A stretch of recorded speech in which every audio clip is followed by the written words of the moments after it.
Bonjour à tous, bienvenue dans cette nouvelle série de vidéos, podcasts, consacrée cette fois-ci à l'astrologie, et notamment à l'astrologie ésotérique. Donc dans cette série d'audio, je vais vous présenter successivement une interprétation, une lecture ésotérique des signes astrologiques et de la vision donc que propose l'astrologie sur la destinée de la vie humaine. Avant de commencer, tout simplement un mot d'explication sur ce qu'est l'astrologie et ce qu'est l'ésotérisme. Pourquoi astrologie ésotérique ? L'astrologie considère effectivement que notre ciel est un espace, un champ de conscience, d'énergie, d'influence, et que ces influences sont à plusieurs échelles. Il y a d'abord l'échelle planétaire, donc des planètes qui gravitent, ou qui collaborent, qui dansent avec la Terre, et puis il y a l'échelle des constellations, les fameuses constellations zodiacales, qui sont des champs de conscience encore plus vastes, et qui émanent, d'où émane une certaine qualité vibratoire, une certaine fréquence, un certain champ de conscience, un certain esprit, pourrait-on dire. Et toutes ces affluences ne sont donc pas des signaux perdus, transmis dans un océan de vide, absurde, sans fond, sans destin, mais participe plutôt à une communication entre des champs de conscience et des centres d'énergie. Ces centres d'énergie, ce sont donc, par exemple, la Terre, qui est un centre d'énergie avec un champ de conscience. L'être humain est un centre d'énergie avec un champ de conscience. Le végétal, le minéral, l'animal sont des centres d'énergie avec un champ de conscience. Et donc, toutes ces vagues communiquent les unes avec les autres. C'est pour cela que nous vivons dans un champ unifié énergétique, et c'est pour cela que nous captons certaines informations par notre intuition, par nos sensations, forme de clairaudience, clairsenti, clairsentience. Mais donc il n'y a pas, si vous voulez, de neutralité. La vie est un champ d'énergie, CHAMP, CHANT, un champ d'énergie, et nous captons ces fréquences, ces influences à différents niveaux de conscience et parfois à un niveau d'inconscience. Nous ne savons pas pourquoi nous sommes affectés, sensibles à certains facteurs, mais qui modifient notre état intérieur, émotionnel, de bien-être, de confort. Et en réalité, l'astrologie propose une explication à ça. Elle explique que nous sommes effectivement sujets à ces influences cosmiques.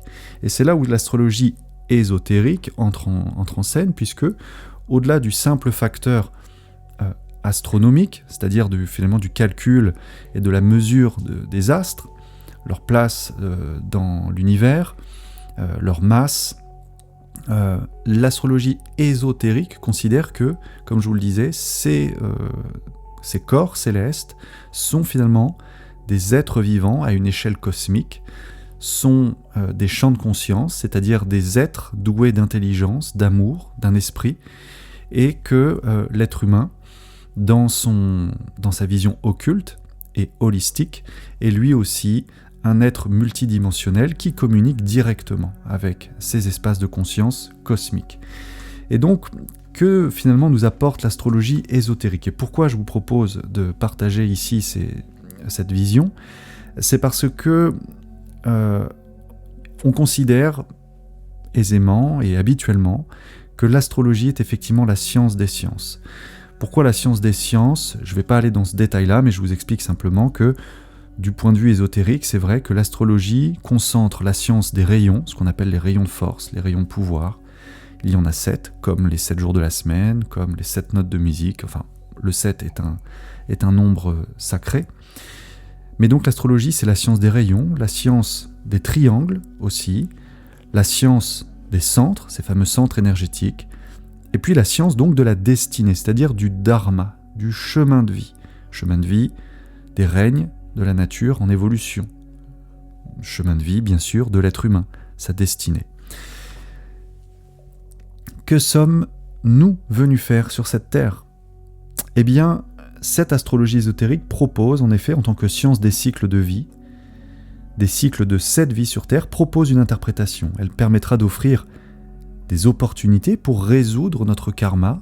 Comprenons ici que le karma est un ensemble d'attitudes, de mémoires, d'habitude également, d'instinct, de pulsion, on pourrait dire. En tout cas, un ensemble de facteurs programmants hérités soit de nos vies passées, si on est ouvert à l'interprétation des vies antérieures, ou tout simplement à notre bagage, notre héritage transgénérationnel, cellulaire, reçu par la lignée familiale, le milieu familial, notre terreau social, géographique. Mais le karma est là, c'est-à-dire qu'il est là pour nous permettre d'évoluer. Et cette science de la destinée, l'astrologie, nous explique que pour l'être humain qui aspire, qui désire se maîtriser, on n'est jamais maître de qui que ce soit, on est maître d'abord de soi, on se maîtrise soi-même. Quand on parvient à la maîtrise, nous sommes donc maîtres de nous-mêmes. Et celui qui aspire à cette maîtrise, qui se discipline donc, et qui devient de ce point de vue ésotérique un initié, qui va passer des initiations dans sa vie, qui va passer des initiations de champ de conscience, pour cet être-là, l'astrologie ésotérique offrira donc des opportunités de compréhension pour suivre notre voie dharmique, la voie du dharma, la voie du chemin de vie, c'est-à-dire de la réalisation de notre potentiel de vie. Alors, dans cette science de l'interprétation, l'astrologie ésotérique nous donne un ensemble d'interprétations pour chacun des signes dans la ronde du zodiaque. Et dans cette vidéo, je me limiterai donc pour aujourd'hui à vous présenter succinctement les 12 signes du zodiaque, mais non pas dans la version classique que l'on en donne, mais vraiment avec la lecture ésotérique proposée. Simplement, ce sera une synthèse, donc je ne rentrerai pas dans les détails, mais je vous donnerai dans cette première capsule la lecture, en effet, donnée par l'astrologie ésotérique. Et on commence tout de suite donc avec le Bélier. Dans la ronde du zodiaque, donc le Bélier, c'est le premier signe dans la descente en incarnation. C'est l'alpha, l'impulsion. Le Bélier représente de ce point de vue la volonté, c'est-à-dire la volonté d'incarnation qui se situe au niveau mental. L'archétype Bélier, c'est le feu. Et oui, effectivement, dans l'astrologie physiologique, corporelle, le Bélier représente la tête. Le deuxième signe, donc la deuxième étape, c'est celui du Taureau. Avec le Taureau, on descend. On passe du niveau mental au niveau astral. Le Taureau représente de ce point de vue le désir d'incarnation. Je continue, je vous avais dit que ce serait bref. Les Gémeaux ensuite. Avec les Gémeaux, on descend encore. On descend toujours et on arrive enfin au niveau physique, mais pas le niveau de la matière dense. Le plan éthérique. Nous sommes dans les éthers. Avec les Gémeaux, ce signe nous amène à prendre conscience de la dualité. Les Gémeaux, c'est la conscience de la dualité, mais il n'est pas encore vraiment dans la matière dense, parce que cette incarnation, cette descente jusqu'au plus bas de la matière se fait à la 4e étape, avec le Cancer. Vous voyez qu'il y a aussi bien sûr une corrélation à faire, que je vous laisse faire, avec la numérologie, le 1, le 2, le 3, le 4, le nombre de la matière, du cube, du carré. Le Cancer, c'est donc la forme qui est là, ça y est. Elle l'englobe, telle une carapace. C'est la porte, donc, de l'incarnation. La descente en incarnation, dans la matière dense, est enfin réalisée par la porte du Cancer. Et à ce moment-là, la vie va pouvoir se déployer maintenant. Elle va se déployer donc en Lion. En Lion, ce signe, donc, qui prend conscience qu'il n'est pas seulement la forme. Le soi apparaît au sein de la matière. Et de là va pouvoir encore émerger une autre phase, dans ce qu'on appellera en psychologie la phase d'individuation. Après le lion vient la Vierge, car au sein de la matière, ce que l'ésotérisme appelle le Christ, le germe christique, se révèle, c'est-à-dire celui de la soi-conscience, de l'être divin. Il est caché, il est dans le renflement de la Vierge. Regardez le glyphe de la Vierge qui présente sur les 3 barres du M un petit renflement comme un ventre porteur de l'enfant. Donc ce germe est caché mais il se développe. La matière donc se nourrit et la matière nourrit l'esprit qu'elle renferme. Vient ensuite la Balance, c'est le signe de l'équilibre, le soi avec un S majuscule et le non-soi, ce qu'on pourrait appeler l'ego, la personnalité si vous voulez, autrement dit l'esprit et la forme, l'âme et la matière qui sont sur les 2 plateaux de la Balance et sont à l'équilibre. Le but de la balance, c'est cette recherche d'équilibre entre les polarités.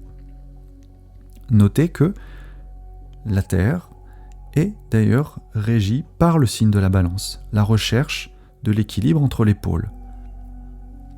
Le Scorpion ensuite. Le Scorpion, eh bien, c'est le signe du combat, l'âme qui lutte pour maîtriser son non-soi. Et elle y parviendra en devenant le disciple triomphant, celui qui s'est discipliné aux lois de la vie en lui. C'est cette fameuse discipline, cette fameuse maîtrise dont je vous parlais. On est maître de soi, on n'est pas maître sur autrui. Et puis, après cette phase, quand le disciple sort triomphant de cette lutte avec ses ombres, émerge la phase Sagittaire. Le Sagittaire, c'est donc la recherche du but, la flèche qui désigne au maître, celui qui s'est discipliné, la voie de l'initiation. Et cette initiation, elle sera passée dans le signe du Capricorne. Parce que le Capricorne, animal de terre qui gravit la montagne, nous montre que la montagne de l'initiation est justement dressée devant lui. Et qu'au sommet de cette montagne se trouve la porte du ciel. Regardez comme c'est bien fait. Nous avions, dans le signe opposé au Capricorne, qui est le Cancer, la porte de l'incarnation, au plus bas de la matière. Eh bien, la porte opposée, c'est celle du ciel, en Capricorne. Le disciple la gravit pour rejoindre la maison céleste. Et c'est à ce moment-là que le choix est proposé, puisque lorsque l'initié est au sommet de la montagne, il va se présenter à la phase Verseau, ce moment où, au sommet de la montagne, il peut choisir de quitter son incarnation, ou au contraire tourner le dos à la maison du ciel et redescendre pour servir ses frères et sœurs. C'est ça le Verseau, le service. Il apporte l'eau de vie du Verseau pour étancher la soif de ses frères et sœurs assoiffés. Celui qui a été initié porte le message pour le partager, pas pour le garder pour lui, pour le partager. Et donc à ce moment-là, dernière phase du zodiaque, celle des Poissons, c'est-à-dire que revenu parmi ses frères, revenu sur terre dans le monde humain, au plus bas de la matière, n'est-ce pas, revenu pour servir la vie, il devient le Rédempteur. Après avoir été le serviteur dans les Verseaux, il devient donc l'archétype du sauveur dans les Poissons. J'émets tout de suite un bémol. Ces présentations sont donc des présentations ésotériques qui nous viennent principalement des livres de la théosophie, sous la plume d'Alice Bailey, d'Elena Blavatsky, mais notamment d'Alice Bailey. Ce que je vous présente là, c'est donc une proposition de lecture à partir des livres et des textes théosophiques, ésotériques. Bien sûr, à vous de les prendre ou pas avec la plus grande prudence, la plus grande précaution, de n'accepter que ce qui vous convient et puis surtout de vous réapproprier ces idées pour ne pas tomber dans une vision dogmatique et ne pas céder non plus à une forme de bigoterie. Et j'y pense là notamment en vous lisant Les Poissons, puisque ces textes ont été donnés au début du XXe siècle, à une période où le mysticisme allait bon train, était encore très puissant, et où on parlait volontiers des archétypes liés aux religions. C'est pour ça que dans Les Poissons, vous voyez bien qu'on nous parle de rédemption, de sauveur, qu'on nous parle aussi de germes christiques dans le signe de la Vierge. Mais voilà, je préfère désamorcer le sujet pour vous dire qu'il n'y a rien de religieux dans l'interprétation du zodiaque, mais que ce sont des archétypes, des formes d'énergie qui peuvent nous guider sur notre chemin en tant qu'âme dans l'initiation, les initiations que nous traversons au cours de cette vie, et peut-être aussi au cours de nos autres vies, afin de nous libérer de nos entraves, de nous libérer de nos chaînes mentales, émotionnelles, éthériques, physiques, pour parfaire la plénitude de notre être et réaliser ce que nous sommes ici, sur Terre, dans la matière. Alors, j'ai terminé pour cette présentation succincte des 12 signes du zodiaque. La prochaine fois, je vous parlerai un par un de chacun des signes, donc, en allant un petit peu plus loin dans l'analyse technique, ésotérique de chacun de ces signes par rapport à leur élément, par rapport aux différentes croix du zodiaque, mutables, fixes, cardinales, pour vous montrer aussi comment intégrer chacun de ces signes dans votre vie. Car n'oubliez pas, ce n'est pas parce que vous avez un signe solaire qui définit votre identité principale, vous pouvez être Sagittaire, vous pouvez être Verseau, Poisson, Cancer, peu importe, vous portez en réalité les 12 signes du zodiaque en vous. Car dans votre thème astral, vous avez les 12 maisons, vous avez les 12 signes. Vous êtes donc relié au zodiaque qui fait partie intégrante de vous. Ces 12 signes sont donc comme 12 facettes de votre être, de votre âme, qu'il faut alchimiser, maîtriser.